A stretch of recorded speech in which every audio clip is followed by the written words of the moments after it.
Welcome to i-TUTOR Economics NCERT series. Today we are going to deal with Chapter 9, Fiscal Economics. So, introduction. The term fiscal economics is relatively new. The traditional term for this subject is public finance. Public finance deals with the financial activities of the government. That is, how the state raises resources and how it spends them to meet collective needs. The word fiscal comes from Greek term meaning basket. Okay, it comes from the Greek word meaning basket, symbolizing the public purse. Thus, fiscal economics refers to the study of government revenue, expenditure and financial administration. In a modern welfare state, government activities have expanded both extensively and intensively. Extensively means more sectors and intensively means deeper involvement. So in a modern welfare state, government activities have expanded both extensively and intensively. So to carry out these welfare and developmental functions, the state requires adequate financial resources.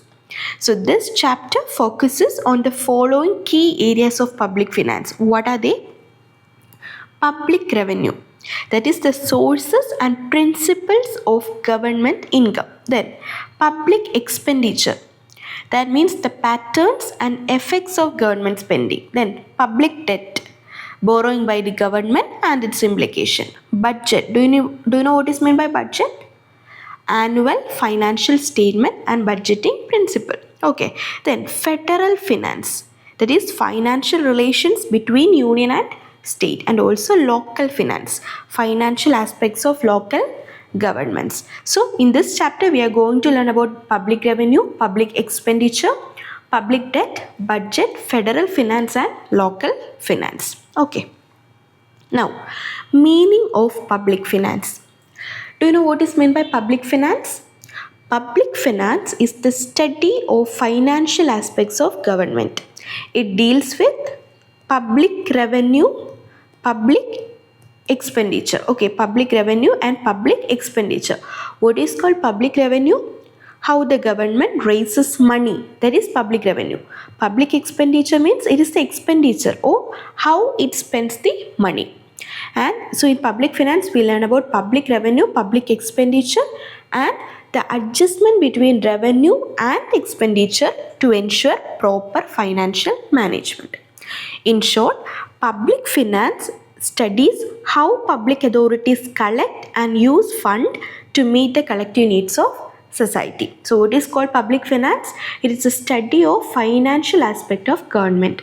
It is concerned with revenue and expenditure of public authorities and with adjustment of the one to other. Okay.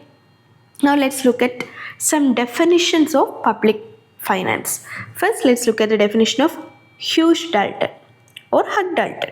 Okay. He told that public finance is one of those subjects that lie on the borderline between economics and politics. It is concerned with income and expenditure of public authorities and with the adjustment to the other. So what is meant by that? Okay, Hugh Dalton says public finance is connected to both economics and politics. It studies how the government gets money, that is income, and also how the government spends money, that is expenditure. It also studies how to balance the two so that the government can function smoothly. So this is the definition of Hugh Dalton. And what is the definition of Adam Smith? Who is Adam Smith? The father of modern economics. Okay, so Adam Smith told that public finance is an investigation into the nature and principles of the state revenue and expenditure. What is that? Adam Smith says public finance is basically a study or investigation. It examines what kinds of revenues the government collects and on what principles it spends the money. So it focuses on understanding why and how the government raises and uses the money or uses funds. Okay, so that is the definition of Adam Smith. Now we are moving to the next topic, that is subject matter or scope of public finance. Modern public finance mainly includes 5 major areas. What are they? Public revenue, public expenditure, public debt, financial administration, and also fiscal policy. Let's look at it one by one. First, public revenue. What is meant by public revenue? This part studies how the government gets money. How the government gets money. That is public revenue. It includes different sources of revenues. What are they? Yes, taxation. Okay, different sources of revenue. First one, tax. Tax means like income tax, GS, customs, etc. Then we have non-tax revenues also. That is fees, fines, profits from public enterprises, interest, etc. So government have two types of revenue, tax revenue and also non-tax revenue, and we have told about the examples. And so that's about the different sources of revenue. And what are the principles of taxation? That is how tax rates are fixed, what makes a good tax system, impact, incidence and shifting of taxes. Do you know what are all these things? Okay, what is called impact? Impact means who pays the tax initially. It is called the impact. And what is called incidence? Who finally bears the burden. And shifting, how taxes are passed down. That is shifting. For example, shopkeeper increases price to cover GST. Okay. And effects of taxation on the economy includes production, consumption, savings, investment and distribution. Okay. So that is about public revenue.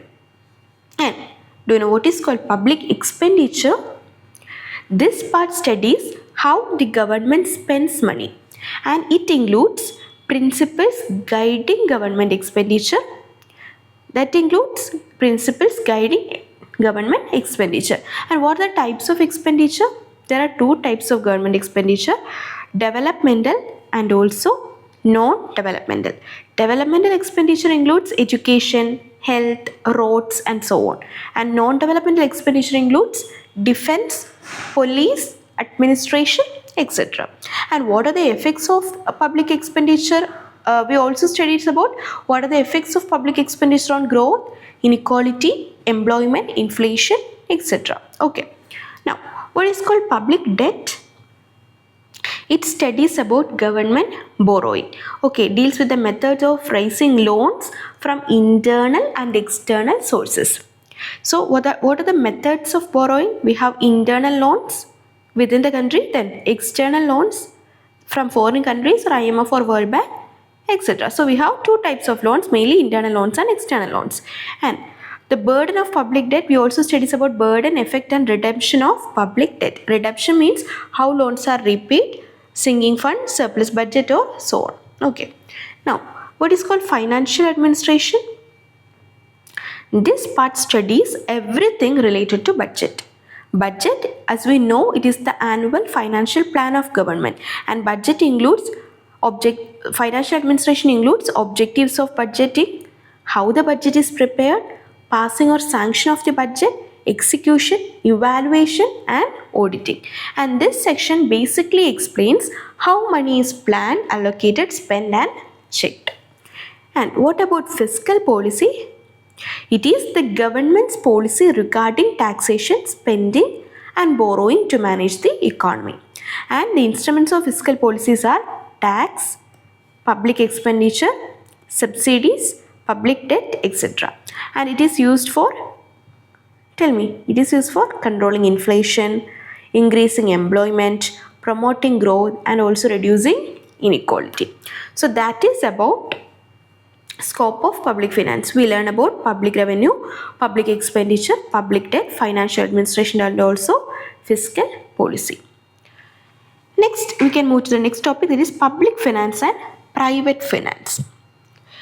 Public finance studies the income, expenditure, borrowing and financial administration of the government. At the same time, private finance studies the income, expenditure, borrowing and financial administration of individual or private companies or private businesses. So both involves managing money, but they differ greatly in purpose, scope and principle. Now we are going to learn about the similarities of public finance and private finance. What are the similarities? Both studies about income and expenditure. That is, public finance studies about taxes, fees and borrowing, and private finance salary, business income and savings. Then both aim at efficient allocation of resources. That is, proper planning of spending is essential in both. And both prepares budget. Government prepares annual budget. Individuals or companies prepares household budget or corporate budget. Then both borrow when income is insufficient. Government borrows through bonds, treasury bills, etc. And private individuals or private companies borrows through bank loans, personal loans and so on. Then both require financial planning and control. That is, they need to avoid unnecessary expenditure. Okay, I am just telling about the general similarities. I will tell you about the general dissimilarities also, then we can move to the particular topic. So what are the general dissimilarities? Public finance, they focus or their objective is the welfare of people or social benefit. And private finance, their objective is maximization of personal or profit benefits. Then scope of public finance is very wide. Defense, infrastructure, welfare schemes, administration, etc. are there. And about private finance, it is limited to personal or business needs.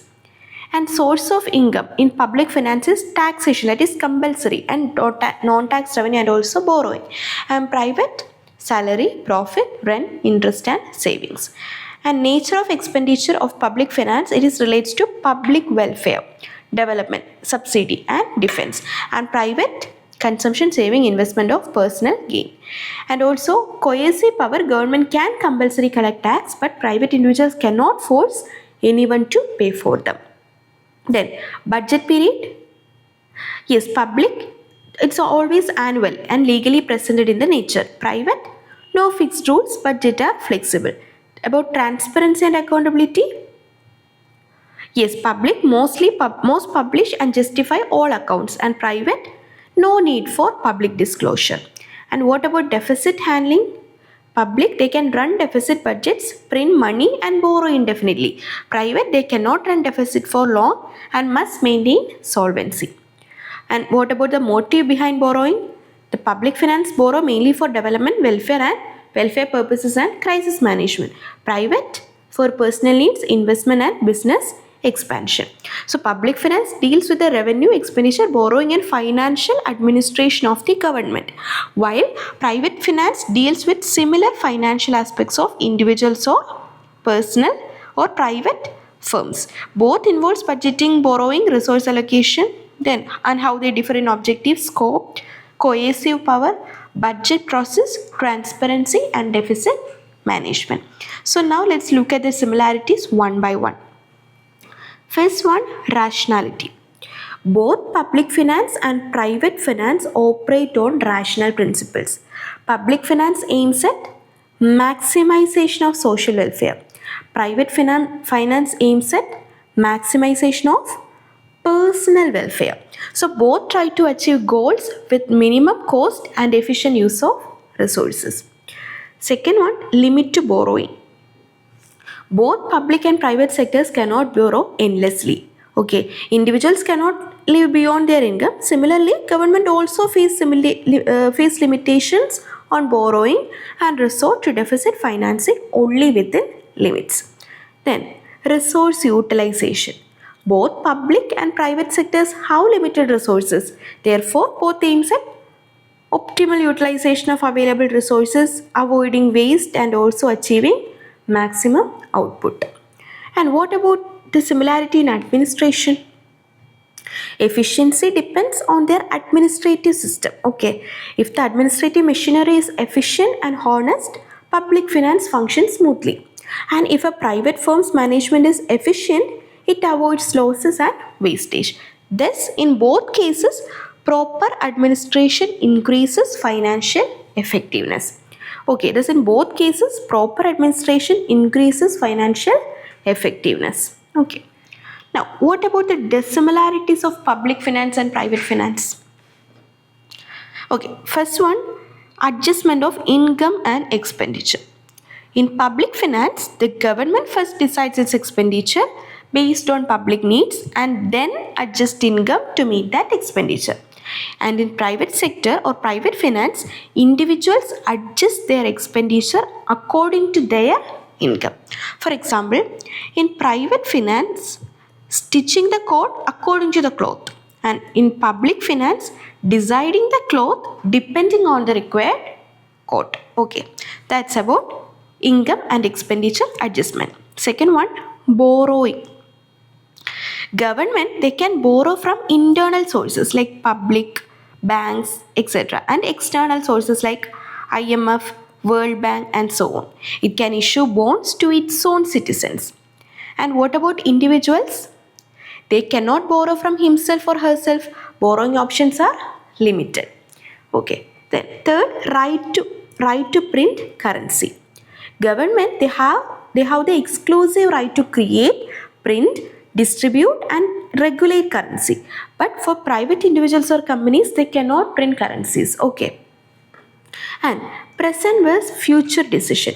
Public finance, they focuses on long-term development like schools, hospitals, roads, infrastructure, etc.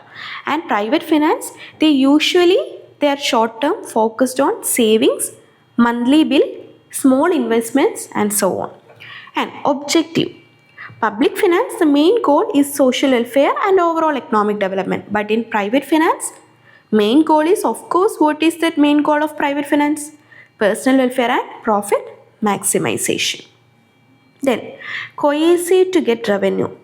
Government, they can use legal powers to collect taxes, fees and fines. Okay, coercive authority. But individuals, they have no coercive power. Income sources are limited and voluntary. And what about the ability to make huge and deliberate changes? Public finance, they can implement large changes like tax rates, subsidies,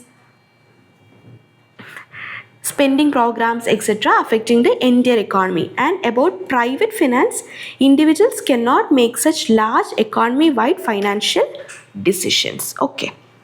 Now, functions of modern state. The modern state is a welfare state and not merely a police state. Its function now go beyond maintaining law and order and extend to economic development, social justice and ensuring citizens' welfare. Okay, we can look at the functions of modern state. First function is defense. The primary responsibility of the government is to protect citizens from external aggression and internal disorder. It maintains armed forces, police forces and internal security mechanisms. Second one, judiciary. The state must ensure justice and fair settlement of disputes. This includes establishing advocate courts, providing legal framework, safeguarding rights to all citizens, etc. That is, justice, rendering justice and settlement of disputes are the concerns of the government. It should provide adequate judicial structure to render justice to all classes of citizens. Third one, regulation and ownership of enterprises. The modern state regulates and controls private enterprises to prevent exploitation and ensure fair practices. And it may also own and operate key industries, provide essential services that the private sector may not deliver efficiently, and so on. The regulation and control of private enterprises fall under the purview of modern state. Ownership of certain enterprises and operating them successfully are responsibilities of the government. Fourth one, social welfare. A welfare state focuses on improving the standard of living through education, social security and insurance, health and sanitation, poverty relief and protection of vulnerable groups, etc. Then, macroeconomic policy. To ensure stability and growth, the government formulates and administers fiscal policy, that is taxation, expenditure, etc. Monetary policy like money supply, interest rate and so on, etc. Okay, so these policies help achieve macroeconomic goals such as growth, price stability and employment. Seventh one, social justice. Economic growth can create inequalities. So the state intervenes through progressive taxation, subsidies, welfare schemes, redistribution measures, etc. to ensure equity and fairness. And the last one, control of monopoly. To prevent concentration of economic power, the state uses anti-monopoly laws, regulation of restrictive trade practices, competition policies, etc. So this protects consumers and maintains a fair market. So the three broad roles of state are, the modern state perform three key roles. What are they? Producer of goods and service, supplier of public goods and services, and as a regulator of the social system. So we have learned about public finance, private finance, the similarities between public finance and private finances, dissimilarity between them, and also we learned about the functions of modern state. What are the functions? Defense, judiciary, enterprise, social welfare, infrastructure, macroeconomic policy, social justice, and control of monopoly. Hope you understand. Thanks for watching. For more related contents, do like, share, and subscribe.